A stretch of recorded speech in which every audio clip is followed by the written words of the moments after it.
que es algo muy importante, la declaratoria y sobre todo la repetición bíblica sobre de cada uno de nosotros, como cuando le pones el nombre a un niño y el nombre, su significado lo vas a confesar en cada momento, ¿no? Y el poder que Dios nos ha dado, la autoridad en lo espiritual en nuestra boca, hace que se cumpla. Amén. Dile al que está a tu lado, hoy inicia, dile, hoy inicia la Semana Santa.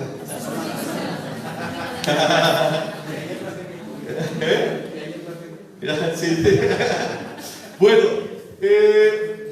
se le llama Domingo de Ramos. Voy a hacer una introductoria, no está desviada del tema, pero sí quiero dejar en clara la enseñanza, porque cuando ustedes lo prediquen necesitamos el entendimiento. ¿Les parece bien? Entonces le invito a que si usted trae lápiz, hojita, vaya apuntando, porque hoy más que una predicación va a ser un estudio en el que sabemos y reconocemos que cuando Dios nos ama, nos enseña el poder de su palabra, hay poder. ¿Quién dice amén? Amén. ¿Listos? Por ahí el lapicito. Existió un César llamado Constantino II. Este César fue un hombre el cual se convirtió al cristianismo. Los Césares anteriores, los que le antecedían, perseguían al cristianismo porque era muy poderoso y estaba en contra de la religión que tenía el Imperio Romano. Adoración a Júpiter, a Diana, con muchos otros grupos, etc. Esto provocó que los Césares quisieran destruir a los cristianos, debido a que era una amenaza de un poderío político y un poderío nacional. Al suceder esto, entonces llega Constantino II, se convierte al cristianismo y decide dejar de perseguir a los cristianos y hace algo que se llama sincretismo. ¿Cómo se llama? Sincretismo. Une todas las religiones para hacer una sola, llamada catolicismo. Se le dice romano porque es de Roma, no apostólico, porque es lo que los apóstoles también aportaron en su momento. ¿Y qué sucede con todo esto? Gracias, nace entonces la figura del cristianismo ya como un control y un dominio. Los que no quisieran unirse, los que no quisieran ser parte de ese sincretismo, a través del poderío de Constantino II en su ejército, los mataban, acababan con ellos. Cuestión que por eso se quedó la costumbre, y vieron ustedes la Inquisición y todo ello, ¿no? ¿Y qué pasa entonces? Les quitaban sus templos y se los daban a los cristianos. Los cristianos no se reunían en templos tan bonitos como este, bendito sea el Señor, sino ellos en sus casas hacían sus reuniones. Por eso cuando dice que tomemos Pablo en 1 Corintios capítulo 11, 23 de la Santa Cena, dice que con dignidad se tome, porque a los empleados, a los criados, a los esclavos, a los de menor rango o a los que no eran muy amigos, se les tenía afuera para compartir de la palabra y tomar su Santa Cena ellos. Dentro estaban solamente los que ellos querían. Esa era parte de una dignidad, como además también el representante digno de santidad y consagración ante el Señor. ¿Qué pasa? El grupo entonces que se inicia como catolicismo empieza a formar su doctrina, y por eso es que nosotros vemos a veces en esa religión que hay un sol atrás, ustedes lo ven ahí, un sol, y tú dices, ¿eso qué es? La adoración al dios sol, que está el Charbel y su capa, y en lugar de verse así, que te transmita paz, no así como que se ve tenebroso, etc. Todo ese sincretismo, el agua bendita, que era también parte de una adoración a otro dios, muchos usos. Y de pronto aparece un personaje ya después de muchos años después, llamado Martín Lutero. Ellos les tenían prohibido, escuche esto, leer la Biblia, y hasta apenas en el 2002, no recuerdo bien la fecha, se les permitió a todos los sacerdotes y curas estudiar su carrera leyendo la Biblia. De otra manera no lo podían hacer. Y Lutero toma la Biblia y abre la Biblia exactamente en la carta escrita a mano de Tercio, dictada por voz de Pablo, que era la carta a los romanos. Y cuando la lee, para ti y para mí, es la carta magna. Podríamos llamarla así dentro de los evangelios, dentro de la palabra del Señor, los 66 libros, en donde viene basada nuestra doctrina. Y la lee, imagínate, y cuando la lee se da cuenta y dice, oye, esto nada tiene que ver con lo que es religión. Y protesta y hace unos escritos y los pega en una iglesia en Alemania muy conocida. Y la gente empieza a leerlos. Y la gente empieza a protestar. Y se empieza a hacer un grupo que protestaba la doctrina católica porque no era bíblica. Y a eso se le da el nombre de protestantes. Por eso tú y yo somos protestantes. No porque estemos protestando de todo en la casa con el esposo o la esposa, sino porque hemos protestado en contra de la doctrina común. ¿Y qué sucede? De ahí entonces dejo la figura del por qué tú y yo ahora nosotros manejamos el domingo como el día de reposo. Por ahí el calendario gregoriano, que fue de un papa que lo autorizó a través de todos sus científicos y astrólogos y astrónomos también, hicieron entonces el orden de los días, cambiaron las fechas. Por eso el pueblo judío tiene una fecha, los chinos tienen otra fecha, etc. Pero nosotros tenemos el más certero, por decirlo así, y el día de reposo se consideró para el día domingo, porque dice la palabra del Señor que al séptimo día tú deberías descansar, y como Él descansó, nosotros obedecemos y tomamos un día, y es el domingo, que aunque no es muy adecuado, pero pudiera haber sido otro día, ¿no? Si hacemos sumatorias y cuentas, podría quedar entre el jueves al viernes. Y ahora dicen, por ejemplo, algunas religiones por ahí, como los testigos, que nosotros tomamos el domingo porque es un día para adorar un astro, ¿no?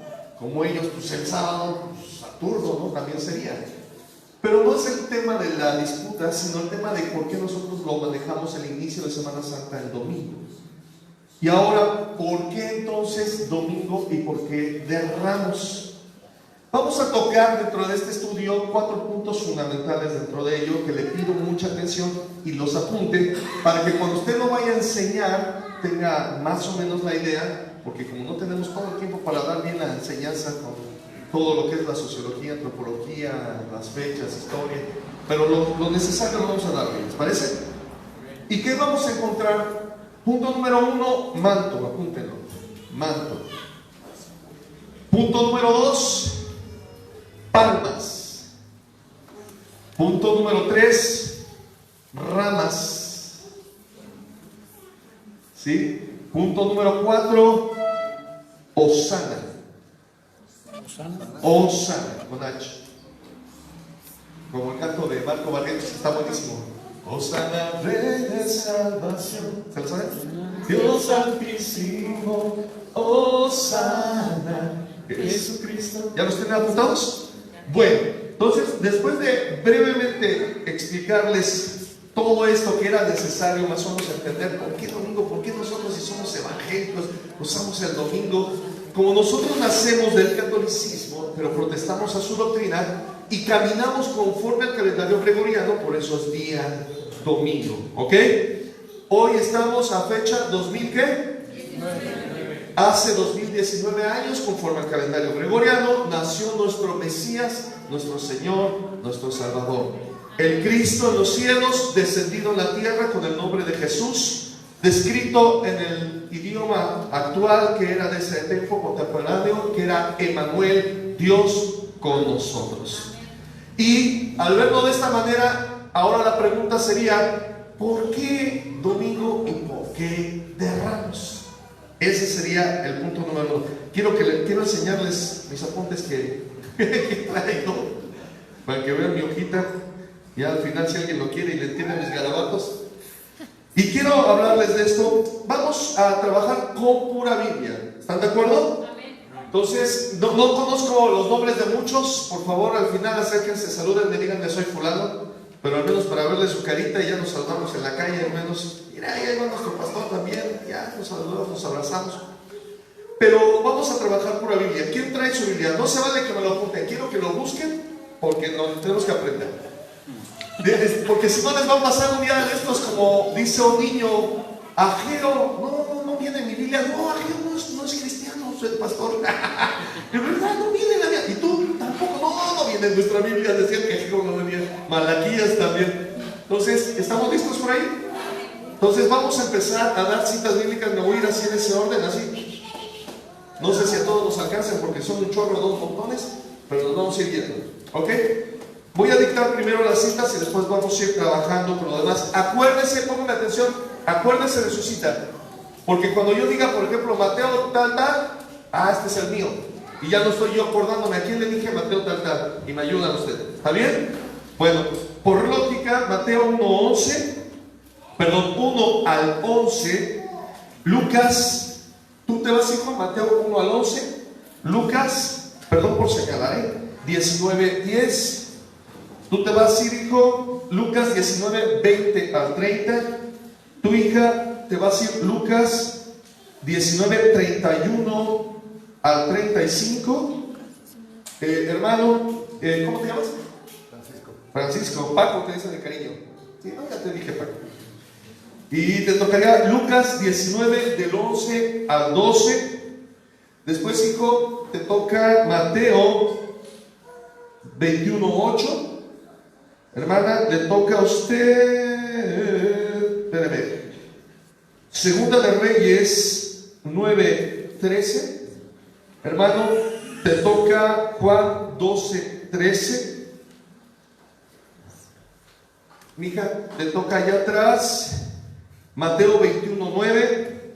Les dije que es pura Biblia. Si no predicas Biblia, hijo, te toca Salmo 118, del 25 al 26. Ese está precioso igual. ¿Trae Biblia, hermano? ¿Lente? ¿Sí? ¿Sí puede? Amén. Ese es de los míos, de los antiguitos. ¿Qué quedamos? Te dije Lucas 19, 39, ¿verdad? Y usted, hermano, Lucas 19, 40. Después vamos, hermana, Zacarías 9, 9. ¿Sí? ¿Manta? La que trae el chat, no, enfrente.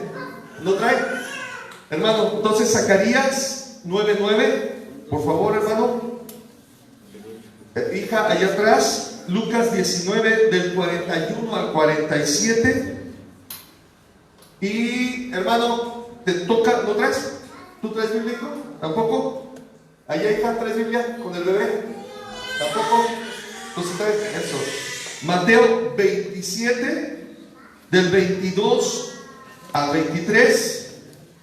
Después, hermano, te toca Filipenses 2, 10, 11. Y, hermano, te toca Apocalipsis 7, del 9 al 10. ¿Sale? Bueno, espero que haya sido claro, que me ayuden en esta lectura para hacerlas breves, porque si no nos tardamos en buscar. Ok, entonces hablábamos, Juan registra en su evangelio la palabra palmas. Y para eso, por favor, si me ayuda a quien le tocó Juan 12, 13, por favor. Juan 12, 13, ¿a quién le tocó? Fuerte, hermano, de pie, si está la palabra. Es Juan. ¿Es todo el 12, luego todo el 13? El capítulo 12 y nada más versículo 13.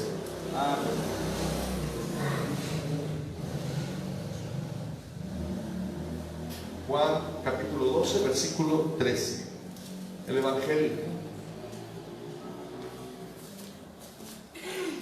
San Juan, capítulo 12, versículo 13. Tengan listo su texto.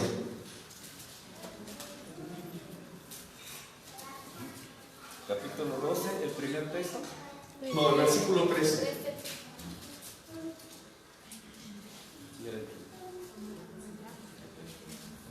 Tomaron ramas de palmera y salieron a recibirle. Ajá, hasta ahí nada más. Gracias, gracias. ¿Cómo te llamas, hermano? Enrique. Enrique, tú eres maestro de la palabra, ¿eh? Dios te dio el don de la enseñanza, por eso te gusta presumir lo que sabes. Y por eso sabes quién es el flojo, el que trabaja, el tranza, el mentiroso, el canijo. Dios le da a los maestros de la palabra esa habilidad para saber enderezarlos a través del poder de la palabra. Y no te van a entender porque van a creer que a veces eres criticón y chismosito.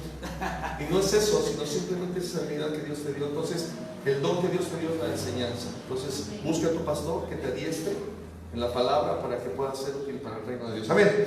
Entonces, ya vimos cómo Juan entonces da la explicación de esas ramas de palmera. Ahora, estamos viendo que el domingo entonces se llaman de ramos porque se daban ramos de las palmas que se entregaban, ramos de las ramas. Es por eso que se le daba ese nombre. Y cuando nosotros encontramos este punto, nosotros podemos ver claramente que el domingo, como ya lo citamos, nosotros lo empezamos también diciéndole Domingo de Ramos. La costumbre de la iglesia común es que deja pasar una semana, que se sequen esas ramas, esas palmas, y quemarlas para después hacer la señal de la Santa Cruz en la frente, como un símbolo del reconocimiento de que lo que el polvo fue, al polvo volverá, Génesis 13.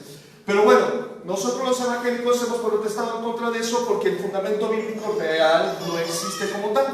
Nosotros ya morimos a todos esos rudimentos antiguos porque ahora a través de Cristo vivimos en la gracia. ¿Ven, hermanos? Regresando entonces al punto, al verlo de esta manera, nosotros reconocemos entonces que Jesucristo, al poder ingresar a un lugar llamado Jerusalén, es lo que se festeja en el Domingo de Palmas. Su entrada triunfal a Jerusalén. Jesús el Cristo toma lugar, como decía la palabra, como Salomón entró también cabalgando con ese poder, esa autoridad del rey, y lo repite a través de una profecía que Zacarías da. En esa profecía habla de cómo Jesucristo también entra, pero entra en ese pollino, en ese burro, de manera humilde. Y vamos a entrar a esta profecía. Si me ayudan, por favor, a quien le tocó Zacarías 9:9. Zacarías 9:9. ¿A quién le tocó Zacarías 9:9? Alza su mano. Ya se les olvidó, les dije. Chucho, ayúdame a buscar Zacarías 9:9, por favor. Acuérdense, si no se acuerdan del que les dije, pues ayúdenme, ¿sale? Zacarías 9:9. Rápido, alguien ayúdame a encontrarlo. ¿Ya lo tiene? Excelente, hermano. Dice así: alégrate mucho, hija de Sión, da voces de júbilo, hija de Jerusalén. He aquí tu rey vendrá a ti, justo y salvador, humilde y cabalgando sobre un asno, sobre un pollino, hijo de asna. Aleluya. Entonces, desde antes, estamos hablando que son 450, 500 años antes de que Jesucristo entrara a Jerusalén. Se profetiza por el profeta Zacarías, inspirado en el Espíritu Santo, que él iba a entrar en un pollino y humildemente. Entonces, cumple la profecía de manera perfecta y perfectible. ¿Y qué sucede? El pueblo entonces, número uno, le reconocía como el Mesías. ¿Qué era el Mesías? En el reino de los cielos, antes de descender nuestro Señor Jesucristo, el nombre conocido era Cristo, Christus. Y al estar allá arriba, cuando desciende, como se los dije al principio, que era citado, él toma el nombre, le dan el nombre de Jesús, el Cristo. Ese es el Mesías, Dios descendido para salvar. Pero la gente no entendía salvar de qué. Pero cuando se da el cumplimiento de la profecía, hermanos, el pueblo de Israel había sido tomado y dominado a través del imperio romano. Y el pueblo anhelaba que llegara el Mesías para salvarles, diciendo: pues si nos va a salvar el Mesías, suponemos que nos va a salvar de la opresión, del control, del dominio. Entonces el pueblo esperaba a que llegara un rey digno de esa autoridad gobernante, con un ejército, con espada, con carácter de ¿cómo se dice? De matón, por decirlo así.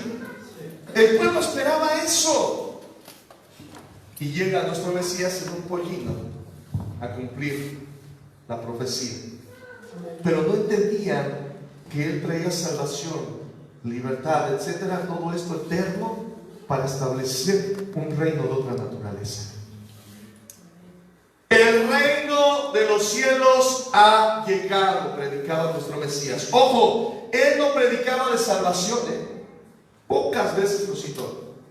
Él no predicaba de otras cosas, él hablaba del reino. Antes de ser ascendido del cielo, después del tercer día que resucita, ¿qué terminó enseñando? ¿Cosas de qué? Del reino.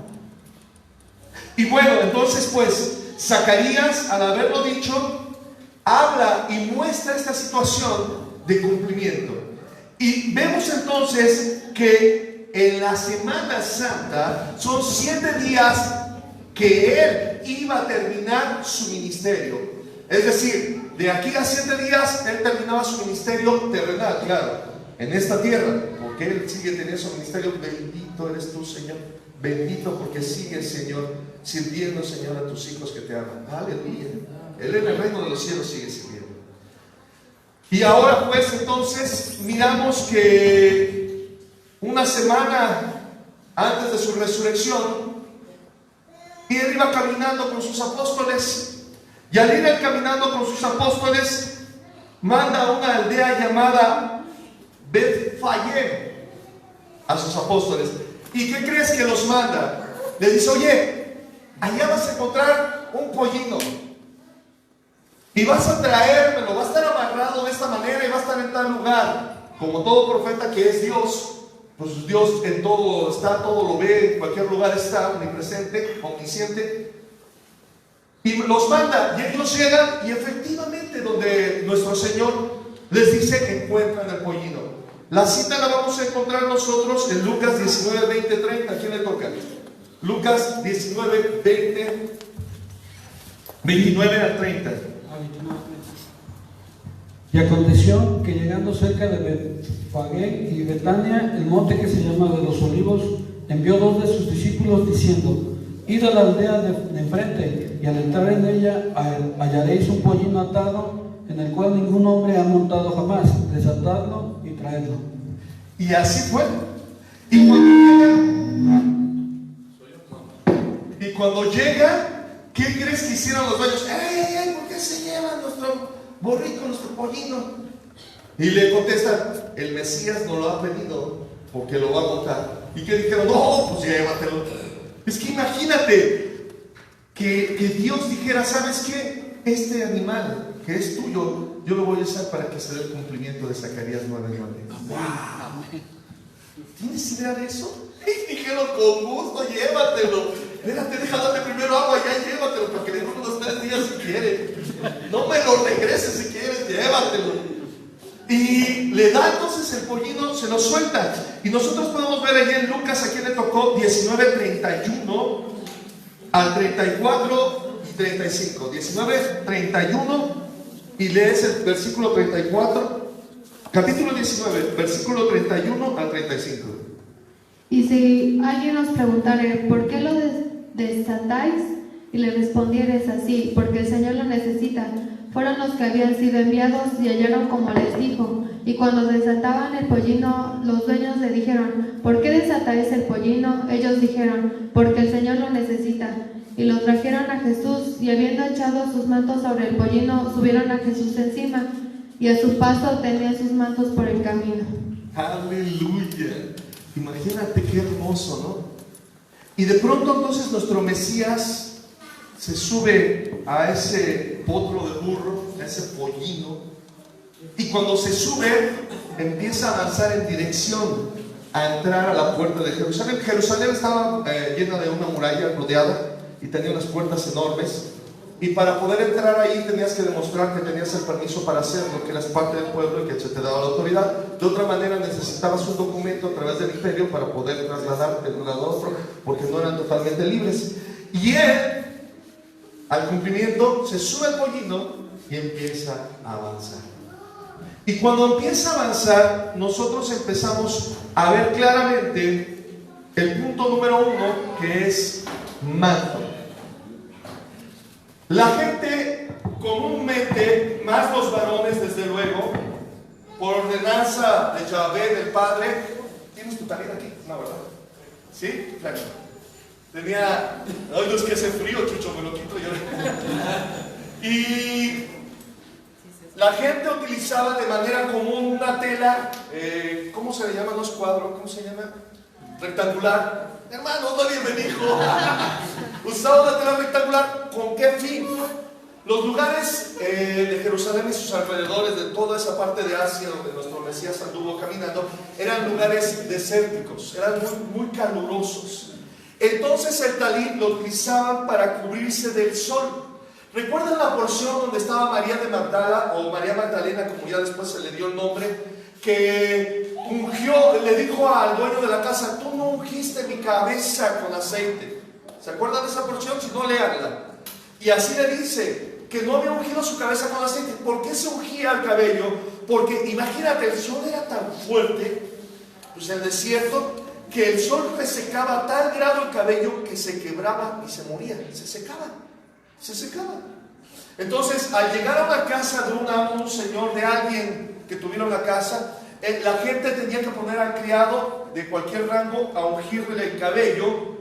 ¿Para qué? Para que al ungirle el cabello se humectara y el cabello no muriera y la gente no quedara calva. Entonces su pastor tiene aquí, bendito sea el Señor, un talit, gadol se llama. Gadol significa del hebreo grande, como shofar, gadol, el cual tiene 4 esquinas. Si ustedes se dan cuenta, esta se llama tara. ¿Cómo se llama esta? Tara. Que significa en español del hebreo corona. Aquí viene escritos los mandamientos también del Señor en hebreo, y este se utilizó después para el sacerdocio. Existen con líneas azules solamente. El dorado significa el símbolo de que Dios es rey. El azul porque Dios ordenó que se pusiera azul a ese manto para que fuera una representación de Él con ellos. Entonces se hace una verajá, que es una oración, se besa, se hace la oración y se coloca para actuar de manera sacerdotal. Se coloca de esta manera, o las puntas de atrás, estas que ven ustedes aquí, las puedes doblar así y ponerla al frente. También lo puedes hacer de esta manera. Pero bueno, ellos la utilizaban antes de poder utilizarla para el sacerdocio, para estar en una sinagoga, escuchando las lecturas de Isaías, Jeremías, etc. Ellos utilizaban el manto de manera común para cubrirse como necesitaba del sol. Esto provocaba lo siguiente, que las inclemencias hicieran que mi sudor de mi cabeza con el calor hicieran aquí una especie de invernadero chiquito, donde mantuviera una temperatura y no subiera o bajara, sino una temperatura. Para eso ellos lo utilizaban. Ahora, ¿por qué sale la idea de esto? Cuando el pueblo de Israel, los judíos, se dan cuenta de que viene el Mesías, esto simbolizaba ya como una forma religiosa de la manera judía, significaba el todo. Recordemos que ellos estaban gobernados por un solo Dios, al que se le llama teocracia, es decir, democracia del pueblo. Demos, pueblo, gracia, kratos. Y aquí era Dios, Kratos, Dios era el que gobernaba. Entonces era un solo Dios. Ellos, al tener el talit y ponerlo su manto, esto no lo puedo poner así en el piso porque es una forma honrosa por la palabra y el significado de las pitillas y todo que son los mandamientos de Dios, no fanático ni religioso, pero sí es una manera de respeto y reverencia. Ellos ponían ese manto en el piso, y entonces al pasar el aceptado Mesías, aceptado ahora, al poner su talit en el piso, significaba digno de ser el rey, porque él podía pasar sobre de esos estatutos, sobre de esos mandamientos, sobre de esas verajá oraciones, y él dignamente podía caminar sobre el manto. Entonces, número 1, colocaban sus mantos en el piso. ¿Vamos bien? Número 2, vámonos entonces pues a lo que era el registro que hablábamos de las palmas. Ahora, antes de eso, ¿quién tiene Segunda de Reyes 9:13? A ver, hija, ¿me ayudas a darle lectura? Antes de que le dé lectura, hubo un rey llamado Jehú, al cual ya se le había colocado los mantos así en el piso, en ese simbolismo de majestad. Léenos fuerte. Entonces cada uno tomó apresuradamente su manto y lo puso debajo de Jehú en un trono alto, y tocaron corneta y dijeron: Jehú es el rey. Wow. Entonces tenía sentido el poner los mantos. Yo quiero que lo sepan, porque lo hemos quizás escuchado en predicaciones y todo, y tú dices, pues a lo mejor como para que pasara en blandito, ¿no? No es así. Todo tenía sentido. Aunque ustedes no lo crean, el pueblo judío era un pueblo muy estudiado en el poder de la palabra. Por eso Jesucristo, aprendan esto, ¿listos? Es una perla preciosa, guárdenla en su corazón. Jesucristo, cuando iban a matar a la adúltera a pedradas, a lapidarla, él se agacha, observen esto, con su dedo se agacha y empieza a verlos y a escribir en tierra. Y muchos dicen, es un misterio. No, porque dice la palabra que todos sus enemigos estarán escritos por polvo. Entonces, quien matara a ella, que estuviera libre y lanzara la primera piedra, iba a ser entonces en contra del Señor, y por eso escribía sus nombres de cada uno y se les quedaba viendo. Y muchos hicieron esto cuando vieron que empezaba a escribir, tiraron las piedras y se fueron. Entonces, ¿por qué cito este momento tan importante? Porque el poner en tierra el manto significaba: tú dominas esta tierra. Tu nombre no está escrito en la tierra, sino sobre de esta tierra. Quiero que observen quién es tu Dios. Ellos lo entendían. Era gente que estudiaba, que leía. Y después, como citamos hace un momento, que Juan explica esas palmas, nosotros podemos ver también con mucha claridad cómo, ya no estoy usando el micrófono, cómo de alguna manera la palma es una palabra del griego, palma. ¿Y sabes qué significa todo esto? Es de la mano. Significa palma, fortaleza, seguridad, edificación. Pero escucha esto, también significa violencia. Ah, caray. Entonces el pueblo le decía rey, y después le decían fuerte, poderoso y violento. ¡Wow! ¡Qué tremendo!, ¿no? Así, avanzando un poquito más, nosotros podemos ver el tercer punto que citábamos desde el inicio, que la gente alrededor tenía muchas palmas, porque habían palmeras, pero también había muchísimo lo que era el árbol de oliva, de donde estaba la avellana, el fruto, se saca la avellana, se apachurra, sale una gotita chiquita y sale el aceite de oliva. Pero ellos tomaban la oliva y también la empezaron a poner a los pies del Mesías. ¿Y sabes por qué?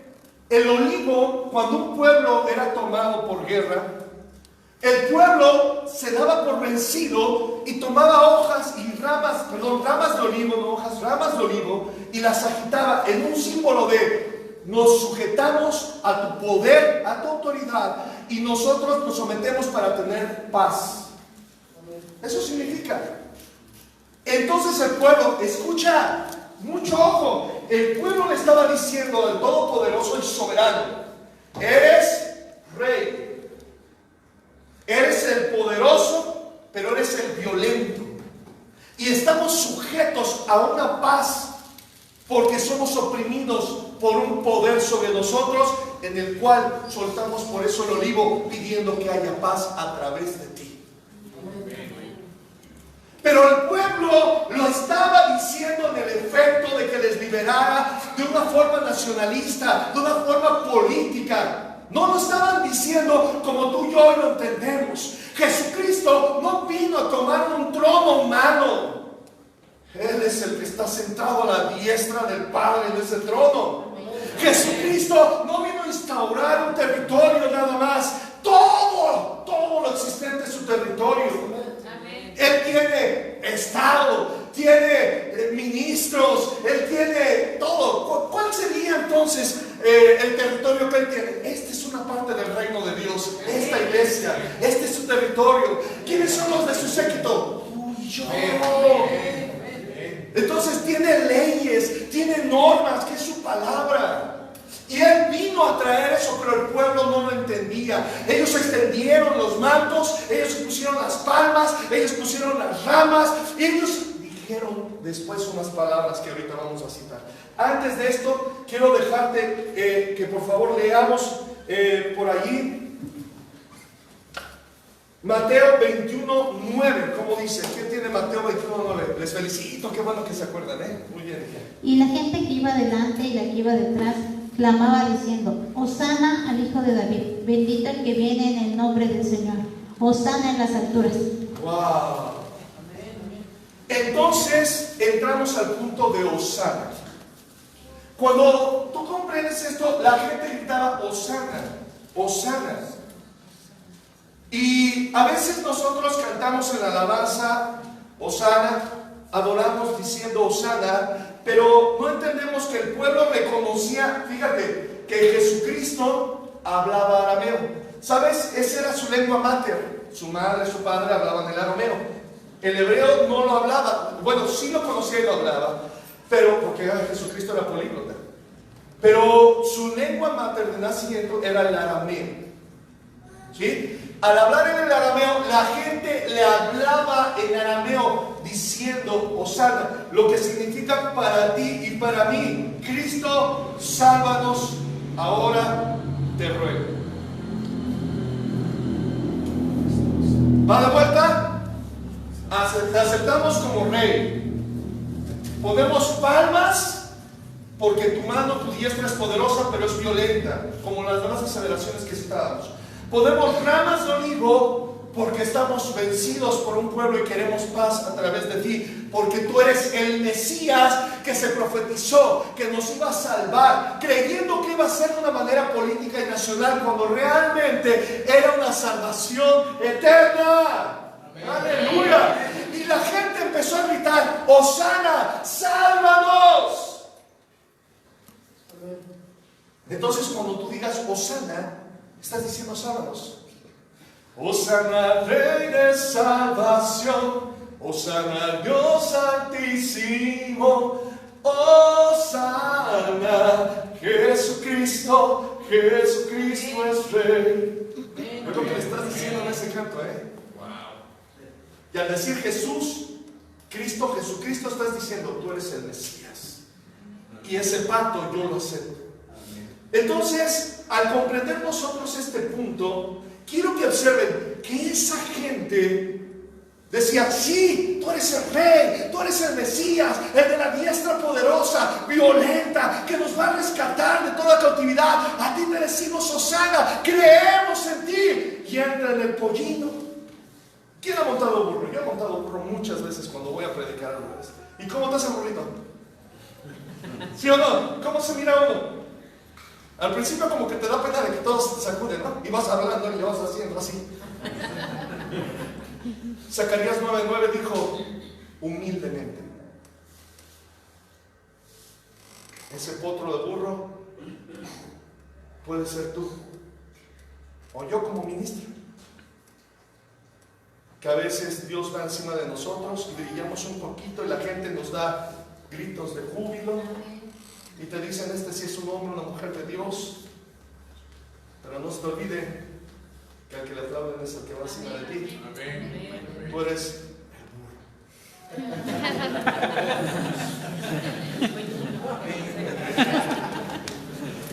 Bueno, y entonces la gente gritaba y le decía: Hosana, Hosana. Y como lo habían recibido de esa manera, vamos ahora a Lucas capítulo 19, 41, 47. ¿Quién lo tiene? 19 del 41 al 47. Fuerte, hija. Y cuando llegó cerca de la ciudad, al verla, lloró sobre ella, diciendo: oh, si tú también conocieses, a lo menos en este tu día, lo que es para tu paz, mas ahora está encubierto de tus ojos, porque vendrán días sobre ti cuando tus enemigos te rodearán con vallado y te sitiarán, y por todas partes te estrecharán, y te derribarán a tierra y a tus hijos dentro de ti, y no dejarán en ti piedra sobre piedra, por cuanto no conociste el tiempo de tu visitación. Y entrando en el templo, comenzó a echar fuera a todos los que vendían y compraban en él, diciéndoles: escrito está, mi casa es casa de oración, mas vosotros la habéis hecho cueva de ladrones. Y enseñaba cada día en el templo, pero los principales sacerdotes, los escribas y los principales del pueblo procuraban matarle. ¿Y qué crees? Dice la palabra que Jesucristo lloró. Estaba allí en Jerusalén y estaba triste de que no habían entendido que Él no venía con espada y ejército, ni con toneladas de oro a rescatarlos del imperio romano. No lo entendían. Y Él soltó la profecía de que piedra, cada una de esas sería destruida y tirada, lo cual después se convirtió en el efecto real con toda profecía de nuestro Señor. Y por ahí Se acercan con el Mesías y le dicen los fariseos: ¡Ey! Cálmanos a tus discípulos, mira. Me regreso más tantito, calma a tus discípulos. Ve lo que están declarando. Empezaban los discípulos a gritar con voces. Salmo 118, 25, 26. ¿Quién lo tiene? Y empezaban a gritar, y por eso los fariseos se enardecieron. Oh Jehová, sálvanos ahora, te ruego, oh Jehová, que nos hagas prosperar ahora. Bendito el que viene en el nombre de Jehová. ¡Ay! A ver, quien diga que Jesucristo no es el Hijo de Dios, que lea la Biblia. Pues sí, ¿no? Le estaban diciendo Jehová al Hijo de Dios. Lo reconocían como el Hijo de Dios, como a Dios mismo, como Jehová mismo, el Padre y uno solo, y yo uno somos.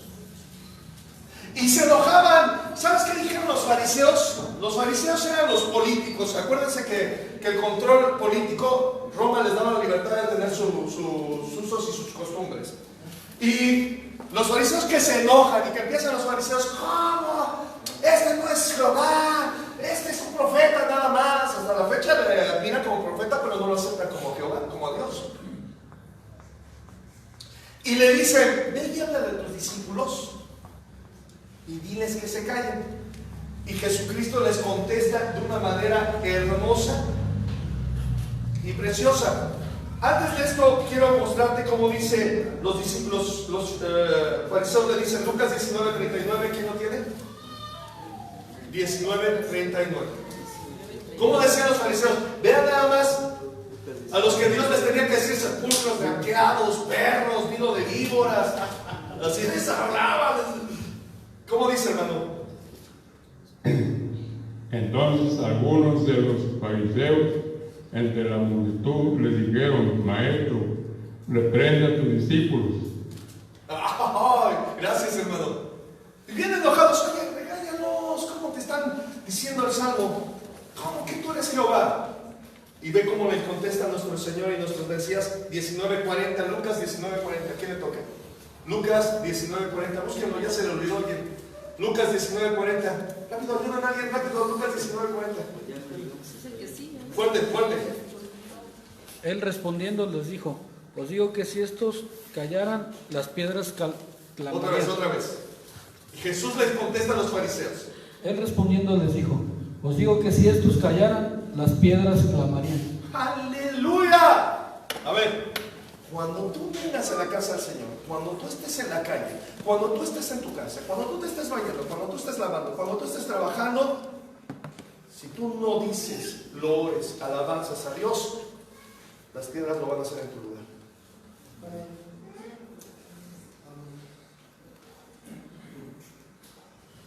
Y te toca el cumplimiento de esta profecía. Que tú no lo vas a exaltar porque no lo vas a aceptar quizás como el Mesías. Y si no lo haces tú, una piedra sí lo va a hacer. Es duro, ¿verdad? ¿Qué crees? Esa gente que le gritaba al Señor, porque era una manera de adoración, que le clamaban hosana al Mesías, que le reconocían, que le daban el lugar que le correspondía como rey, esa misma gente, escucha esto, lo traicionó. Esa misma gente que en ese momento le honraba y le daba su lugar, posteriormente estaba gritando: crucifícame. ¿Cuántos han conocido cristianos y ahora andan de borrachotes, de adúlteras, y ahora, si lo aplico a la medida que corresponde a cada quien, déjame decir las palabras. Vienes a la casa del Señor, bendito eres, quizás hasta hosana, y dices: crucifícame, que Él del pago, yo no voy a hacer nada. Wow. Lucas 19, 41 al 47. Lucas 19, del 41 al 47. Cuando llegó cerca de la ciudad, al verla lloró sobre ella. ¿Qué sigue? Hasta el 47. Otra vez, y cuando llegó. Y cuando llegó cerca de la ciudad, al verla lloró sobre ella, diciendo: oh, si también tú conocieses, a lo menos en este tu día, lo que es para tu paz, mas ahora está cubierto de tus ojos. Porque vendrán días sobre ti, cuando tus enemigos te rodearán con vallado, y te sitiarán, y por todas partes te estrecharán, y te derribarán a tierra y a tus hijos dentro de ti, y no dejarán en ti piedra sobre piedra, por cuanto no conociste el tiempo de tu visitación.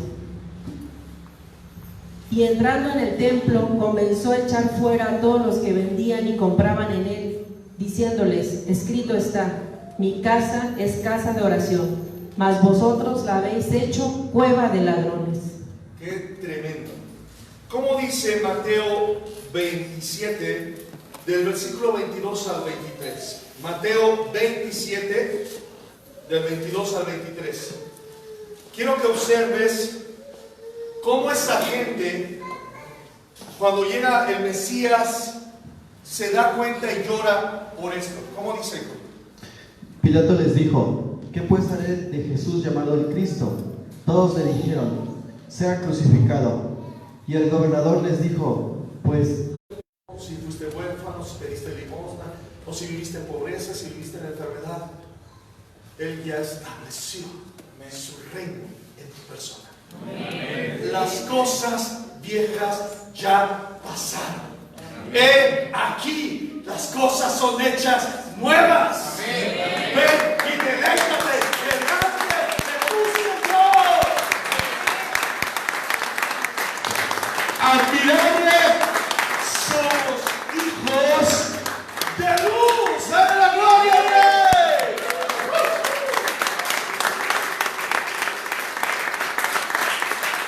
Filipenses 2, 10, 11. ¿Cómo dice? Filipenses 2, 10, 11. ¿No? ¿Alguien búsquelo rápido? ¿Si lo tienes? Fuerte. ¿Cómo dice? Filipenses 2, 10 al 11. Para que el nombre de Jesús se doble toda rodilla, de los que están en los cielos y en la tierra y debajo de la tierra, y toda lengua confiese que Jesucristo es el Señor, para gloria de Dios Padre. Amén. ¿Sabes? No hay nada más precioso y más hermoso que ahora el reino que Él estableció eterno, porque hace 2019 años que nació, que empezó su ministerio a los 30, 32 años, porque hay mucho debate en eso, pero de los 30, empieza su ministerio, lo culmina terrenalmente aquí. No hay nada más precioso el poder decir: mis rodillas se doblan. Amén. Y confiesan con esta boca que tú eres el Señor. Amén. Y déjame hablarte un poquito de la palabra confesión del griego. La palabra confesión del griego se encuentra en 7 acepciones, es decir, significados, 7 formas existentes de comprensión. Pero la más clara dentro de ellas es cuando llega alguien con el juez y confiesa sus delitos, o confiesa que alguien hizo algo, diciéndolo porque él lo vivió. Yo confieso, yo soy el que le robó, yo confieso. La palabra confesión significa que tú lo vives. Romanos 10:9 no habla del ego. Ahorita les explico por qué el ego. Está hablando de confesión del griego, en lo cual está diciendo que tú tienes, Romanos 10:9, si confiesas con tu boca y además con tus hechos que Jesús es el Señor y que resucitó entre los muertos, serás salvo. Amén. Entonces tienes que confesarlo como ese ladrón confiesa sus hechos. Tú tienes que confesar con hechos que Él es el Señor. Y que el mundo sepa que cuando tú vas a un lugar a comer, aunque sea un tamal, allí en la calle, tú inclinas tu rostro y le dices a Dios: bendito sea el nombre de Jehová, que en mi mano ahora se encuentra del fruto de la tierra, el alimento que nutre este cuerpo para su gloria y honra. Amén. Puede ser un poquito duro. Algunos mi gracia le dan a Dios. Mi perro al menos la cola me mueve cuando le doy de comer.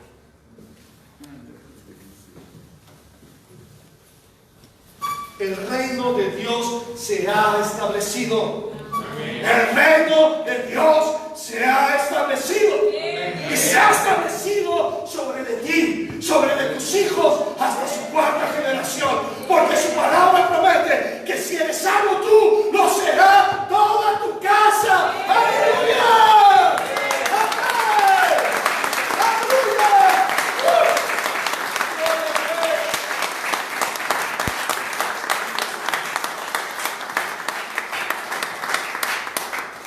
Y wow, déjame acabar de una manera hermosa. Juan, el apóstol Juan, viejo, exiliado, ahí en una isla, lejitos por allá, empieza a tener revelación profética, de manera simbólica, pero también de manera clara. Y vamos a leer Apocalipsis 7, 9, 10. Después de esto miré, y he aquí una gran multitud, la cual nadie podía contar, de todas naciones y tribus, y pueblos y lenguas, y estaban delante del trono y en la presencia del Cordero, vestidos de ropas blancas y con palmas en sus manos, y clamaban a gran voz diciendo: la salvación pertenece a nuestro Dios, que está sentado en el trono y al Cordero. Amén. Repite conmigo. Yo voy a ser de aquellos. Yo le voy a alabar. Estaré en ese lugar. ¿Lo comprendes? El domingo de Ramos es tan hermoso, porque te hace entender que tú no eres torpe o necio en tu intelecto y en tu propia opinión de querer a un Dios como tú lo quieras, que sus respuestas sean como tú las quieras, en el momento que tú quieras, como el pueblo quería un rey, como ellos querían. Las religiones así empezaron cuando Caín mató a Abel, cuando él presentó su ofrenda a Dios con calabazas, cebollas y hierbas.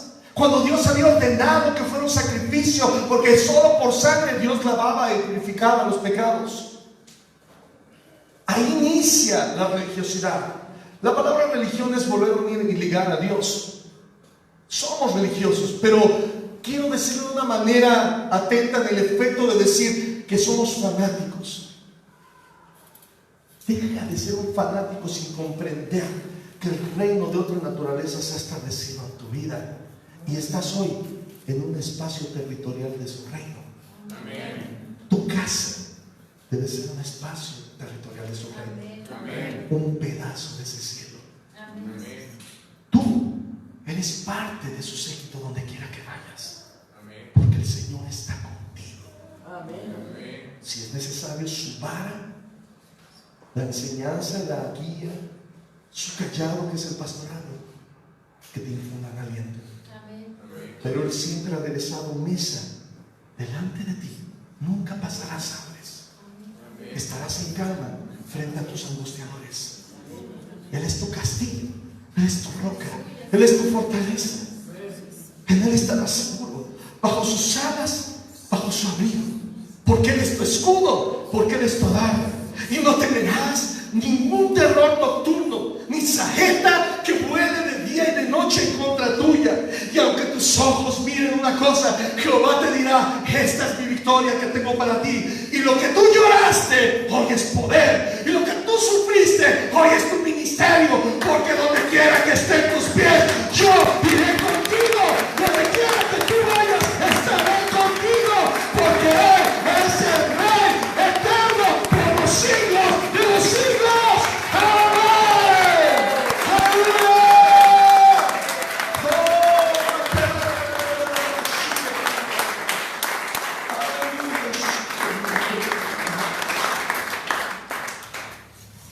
Iglesia, Semana Santa es recordar esa pasión de Dios para ti. Semana Santa es mostrarte, y nunca olvides que Él fue muerto en la cruz, pero a Él, como Dios, no le afectó la muerte, porque al tercer día resucitó. Amén. Heredaste una corona hermosa de eternidad. ¿Por qué? porque a ti y a mí ni la muerte tampoco nos detiene. Dile al que está a tu lado, ¿sabías que eres eterno? ¿Sabías que eres eterno? Amén. ¿Sabes cómo decía nuestro hermano Pablo? ¿Sabes cómo lo decía? ¿Alguien tiene idea que voy a citar? ¿No? No sé si irme. Para mí el vivir es que tengo que decir, me voy a morir. Para mí el morir es ganancia. Aleluya. Tú no le tengas miedo a la muerte. A ti, para mí es mejor. Tenle miedo a fallarle a Dios. Y llega como Pablo llegó de temor. Y llega como Pablo llegó. Wow. Postrado en aquí, he cumplido. Y que te deleite en tus oídos. Y el llamado supuesto sacrificio de dejar el mundo, sus deleites, tu carne, tu carácter, y escuchar del soberano con voz de trueno y de mando y de muchedumbre de aguas decirte: bien hecho, buen siervo y fiel. Amén.